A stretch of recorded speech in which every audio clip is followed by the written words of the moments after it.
Je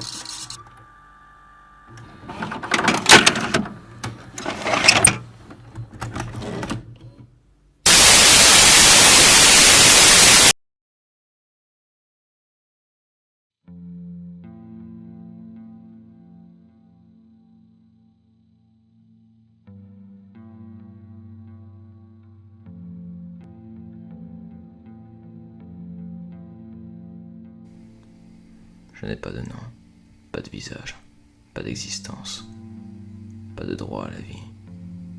J'ai été condamné à mort le jour de ma naissance, et ceci c'est de votre faute. Je fais partie de ceux qui sont nés dans cet endroit que nous appelons maison par défaut. Il y fait froid en hiver, chaud en été. C'est souvent humide, et il n'est pas rare que l'on tombe malade. Même si l'on est rapidement traité, nous sommes tous entassés comme des marchandises sans importance. Ces conditions sont parfois fatales à certains, et alors leurs corps ont été évacués rapidement.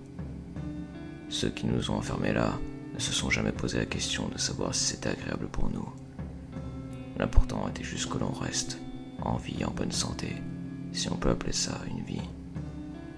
Parfois je tombais sur quelqu'un qui avait été pris par eux, et qui avait connu le monde extérieur. Les récits de ceux qui venaient du grand air me faisaient rêver. Lorsque j'étais enfant, j'essayais d'imaginer ce qu'était un pré. Cela peut vous paraître étrange, mais je n'ai su associer l'image qui correspond à ce mot qu'assez tard, au début de mon adolescence. C'est lors de mes rares sorties que j'ai pu en apercevoir un au loin. Il nous déplaçait parfois, et ça nous permettait d'essayer de voir ce qui se passait autour de nous. C'était pendant ces rares moments que l'on se faisait bon nombre de faux espoirs. Notre seule raison de vivre, c'était d'espérer d'être libéré un jour. Nous trouvions cela incroyable que personne ne vienne jamais, à croire que c'était entrer dans la normale de persécuter des individus. Nous n'avons jamais entendu parler de gens s'intéresser à nous. Peut-être qu'il y en a, mais ce n'est pas eux qui m'ont sauvé. Les seuls que nous voyions étaient nos tortionnaires. Je ne savais pas qu'il était possible d'inspirer autant de peur. Tout le monde s'écarte sur leur passage. Leur simple mention suffit à nous faire trembler. On pourrait presque les sentir venir avant même de les voir. Imaginez-vous la scène. Vous êtes dans une pièce sombre. Vous ne pouvez pas beaucoup bouger, car il a été fait en sorte d'utiliser toute la place disponible. Vous pouvez déjà vous estimer heureux de ne pas être attaché. Vous ne faites pas attention à grand-chose, parce que votre quotidien depuis des lustres, c'est devenu ça. Attendre. Attendre que le temps passe, sans but précis. Et soudainement, vous commencez à vous sentir mal à l'aise. Vous entendez bientôt des bruits de pas dans votre direction. Puis après une attente qui vous a semblé durer des heures, vous entendez le verrou glisser.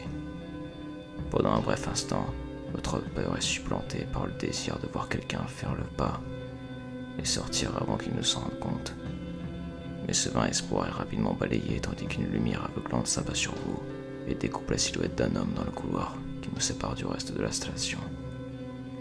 Il entre sans rien dire, regarde autour de lui comme s'il ne nous voyait pas. Il fait une ronde dans la pièce, en paraissant prendre conscience de l'existence de certains d'entre nous tout d'un coup. Il les regarde avec mépris, parfois les tâte sans rien dire. Et puis il repart. Il a pu constater que le traitement que nous subissons n'avait fait aucune victime. Maintenant, il n'y a plus qu'à attendre sa prochaine visite. Même si nous savons intimement qu'un jour, il viendra pour nous faire sortir. C'est une vieille rumeur tenace qui n'a pas été démentie. Après un certain âge, ils viennent nous chercher, et ceux qui sont pris n'en reviennent jamais. Certains idéalistes espèrent toujours que c'est une libération, mais peu d'entre nous sommes dupes. On sait très bien qu'un jour, c'est vers notre dernière demeure qu'ils nous envoient. Ils sont tous des représentations plus terribles de la grande faucheuse les uns que les autres. Vous pensez que ce dont je vous parle n'existe pas. La Seconde Guerre mondiale est finie. Les camps de concentration ont disparu. La barbarie existe encore en Orient, mais certainement pas dans vos pays civilisés. Pourtant, vous nous passez devant tous les jours sans nous voir. Nos cris d'effroi lorsque nous voyons leur silhouette menaçante approcher à grands pas vous laissent indifférents. Notre lente agonie une fois que nous nous sommes fait trancher la gorge ne vous émeut pas le moins du monde. Le spectacle de nos corps se vidant de leur sang puis déchiquetés en petits morceaux ne dérange pas vos habitudes. Vous vous voilez la face. La mort est votre pain quotidien dans lequel vous mordez avidement. Vous êtes nos assassins, car vous nous regardez bêtement mourir dans la souffrance, sans voir ce qu'il y a de mal à cela. Pourtant, si ce massacre ciblait des personnes que vous connaissez, vous seriez les premiers à hurler de terreur. Imaginez vos mères, vos frères, vos fils, jetés dans des cellules, regardés comme de simples animaux et traités lorsqu'ils ne se sentent pas bien. Imaginez-vous, tout en dessous de ce tas d'humains, en train d'étouffer, car vous n'arrivez plus à obtenir d'oxygène. Et quand vous croyez qu'une main généreuse vous est tendue pour vous sortir de là, ce n'est qu'une serre griffue qui se propose d'abréger vos souffrances. Vous mourrez à genoux, en train de ramper devant votre meurtrier en le suppliant du regard pour qu'il vous sauve. Vous finissez cette lecture, qui ne ressemble pas du tout à votre réalité, en vous demandant qui est l'idiot qui a écrit ça. À cela, je vous répondrai simplement ceci. Qu'avez-vous eu dans votre assiette aujourd'hui ?